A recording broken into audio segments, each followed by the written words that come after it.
एक मखसूस माफिया अदलिया को दबाव में लाने की कोशिश में है। वजीर आजम के अपोजिशन पर वार हुकूमती तर्जुमानों के इजलास से खिताब में कहा, नून लीग की अदलिया को दबाव में लाने की तारीख सबके सामने है। जजेस को दबाव में लाकर मनपसंद फैसले लेने की कोशिश माजी में भी हुई।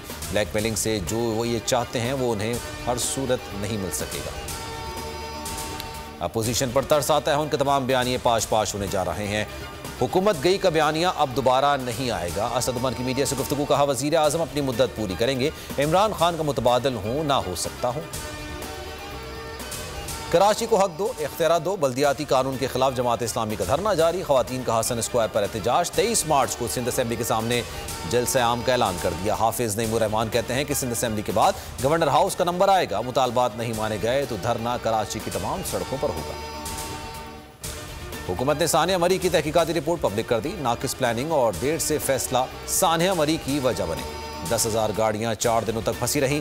बर्फ और दरख्त हटाने के लिए मशीनरी मौके पर मौजूद नहीं थी। रेस्क्यू अमला बर वक्त क्रेन का इंतजाम न कर सका। जिला इंतजामिया ने मजबूत प्लान तश्कील दिया और ना ही अमल दरामद के लिए खातिर खा इकदाम किए। तौहीन अदालत केस इस्लामाबाद हाई कोर्ट ने राना शमीम पर फर्द जुर्म आयद कर दी। चीफ जस्टिस अतर मिनुल्लाह ने रिमार्क्स दिए, तहकीकात में आपको मुकम्मल मौका दिया जाएगा। अदालत को बहुत बेतौकीरी की जा रही है। कहा गया कि अदालत का जज कॉम्प्रोमाइज्ड है। हम अपने एहतसाब के लिए तैयार हैं। अखबार के मालिक सहाफ़ी अंसार अब्बासी, एडिटर आमिर गौरी के खिलाफ फर्द जुर्म की कार्रवाई मौखर। कराची कोरोना के शिकंजे में शरह 41% की बुलंद तरीन सतह पर पहुंच गई। 3,149 नए केसेज रिपोर्ट हुए। केसेज में 2 माह के मुकाबले में 100% से भी ज्यादा इजाफा हुआ।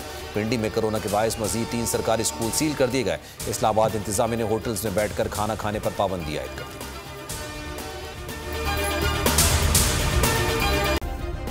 सब्सक्राइब करें और बेल दबाएं ताकि कोई खबर रह न जाए।